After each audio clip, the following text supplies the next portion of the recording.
Okay mga ka-EA, so for today's video, mainit na dito sa San Jose del Monte, Bulacan. Pero dun sa release point, maulan at makulimlim. So ang update, second lap ng ating Derby Old Bird, first lap naman ng ating Young Bird category ng BBC Manila. So ayan mga kalapatids, dito tayo may kukunin tayo na upuan. Magre-ready tayo ng ating waiting area dito sa labas. Ayan mga kalapatids, napakainit. So yung baybayin mula Quezon is maulan, makulimlim, no? Pero sabi nila pag lumagpas ka naman daw ng mga bandang Lucena pabalik na NCR, mainit naman na rin daw. So yan, ang hihingi tayo ng mga update sa mga kalapatids natin, ng mga followers natin. Maraming salamat sa lahat ng comment sa ating Facebook page. So ayan, time check natin 10:35 AM. So upon checking sa ating clocking system, wala pa nagka-clock. So hindi kagaya ng last time, nasa 1.3 mahigit yung speed ng ating mga kalapatids dyan sa iba nating area location, no? Parang BBC Rizal may nagpa-clock ng 1.3 plus eh. So ngayon wala pang nagpo-post na may mga nag-clock na ng mga 1.2 or 1.1. Ayan, so sana mag-clock yung dalawang ibon natin, especially yung live natin syempre na si Admiral. Pero dito walang problema, basta makatagos yung mga ibon sa lagpas ng makulimlim na yun. Tingin ko dire-diretso na yung pag-uwi ng mga warriors natin dyan. Ayan, no? Ayan, napakainit dito. Ayan mga kapatids, ang ating weather update sa San Jose del Monte, Bulacan. Ayan, no? Abangan, masait na sa mata yung liwanag. BBC Manila, BBC Rizal, BBC Cavite, BBC Laguna, 740, Buena Vista, Quezon, 1, 2, 3, release! Release! Bakbak, ninyukin, mabilis pasay po ipo. Hari ng karera, di ko makikilala to. Bakit ka po? Okay na lang, ayan nyo. Ayan nyo lang, hindi ba dyan? Alright. Ayan ko, Laban ng paghawa. Walang maliligaw. Sige, ituloy natin. ayan po, bibigyan po mga ibon na yan, bibigyan po yan. Sulit ang bawat lipad. Ayan po mga ibon Walang po natin. pagmamaba.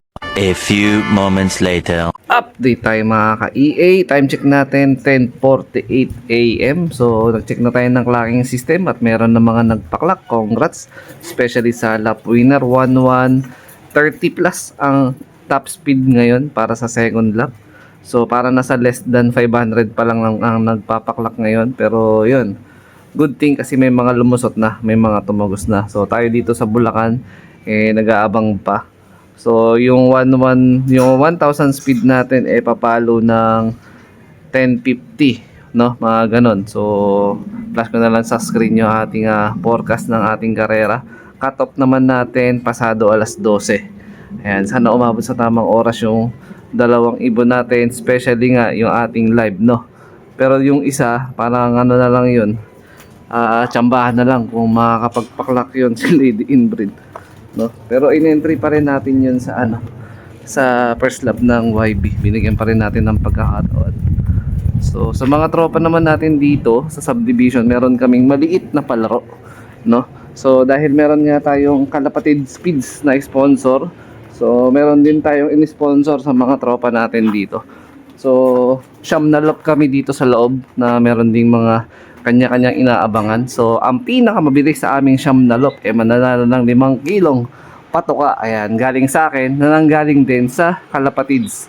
Ayan, by Sir Ronald Gonzales. Ayan, para mapasaya lang natin yung mga tropa natin dito. Ayan, bibigyan natin ng konting pag-games. Uy, yung ating second lap ng Old Bird ngayon. So tagi-isang ibon nga yung aming mga sinali. Katawaan lang bilang magkakaibigan. Ayan, so sana yung mga kanya-kanya naming mga in-entry sa aming maliit na palaro dito sa subdivision mauwi ng ligtas. 75 years later. Update tayo mga ka-EA. Time check natin 11:14 AM. So wala pa tayo kahit isa mga kalapatids dun sa dalawang ibon natin. Dun sa mga tropa din nakasali dun sa munting palaro natin dito sa subdivision. Wala pa rin sila yung mga na-entry. Pero may mga nakapagpa-uwi na sa kanila. Pero hindi yun yung entry nila dun sa palaro. So pahirapan ng karera ngayon dahil smash nga yung sa baybayin. Pabalik nga dito sa NCR. Congrats na lang doon sa mga nakapagpa-uwi na. So, ayan tayo, nag-aabang pa tayo ng wire natin. Wala pa dito si si Admiral, tsaka si si Lady in Blade, olats pa. Wala pa tayo na ididikit na sticker mga kalapatids, no? So, meron na lang tayong kulang-kulang isang oras. Cut off ko is 12:14. So, isang oras na lang ang ating inaantay para umabot tayo sa mismong bago mag-cut off. Ayan mga kalapatids. So, based naman sa hangin tsaka sa init, tama lang yung init ngayon. Siguro yung pinaka main factor ng race ngayon, yung boundary ng Quezon nga, no? Pagka tumagos pabalik dito sa NCR, yun yung kasi may mga mauulan na raw talaga na part doon. So, isang malungkot na update mga kalapatids. Ayan, mag-aalas 2 na at inabot na nga tayo ng cut-off na 12:13. So, hanggang ngayon wala pa tayong pauwi, oh. Ayan, wala si Admiral, wala yung pares niya. Yung si Lady Inbreed naman, na dito lagi sa flooring nakatambay, wala rin. So, mukhang mapapaaga talaga ang ating pahinga ngayong season ng South. So, more or less, mga 45% lang ang pauwi ng BBCM, no? So, the rest, cut off na rin yung iba.